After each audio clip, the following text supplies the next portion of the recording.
Labis na kinagigiliwan ngayon ng mga tagahanga nina Ray Parks at Zainab Harake ang video na ibinahagi ni Zainab sa kaniyang TikTok account.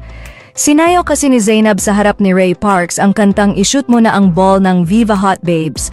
Habang sinasayaw nga ito ni Zainab ay tawang-tawa naman si Ray. Nagulat nga si Ray Parks sa sayaw na ginawa ni Zainab dahil kasabay ng lyrics ay inilapit ni Zainab ang kanyang sarili kay Ray. Samantala matapos nga itong i-post ni Zainab ay agad na umani ng maraming komento ito sa kanilang mga tagahanga. Anila ay aliw talaga ang Raynab. Kapansin-pansin din ang tila napaka-blooming na si Zainab. Ayon sa mga komento ay grabe mag-alaga ang isang Ray Parks ng partner niya.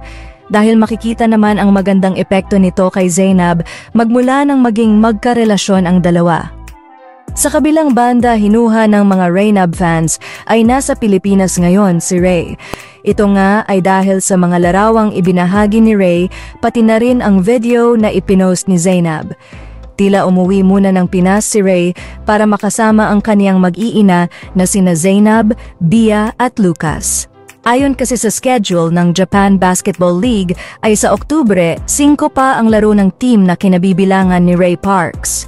Samantala sa latest upload naman ni Zainab sa kanyang YouTube channel ay ibinahagi nito ang kaniyang pagpunta sa Japan kasama ang kapatid niya na si Rana at ang kapatid ni Ray Parks na si Celine.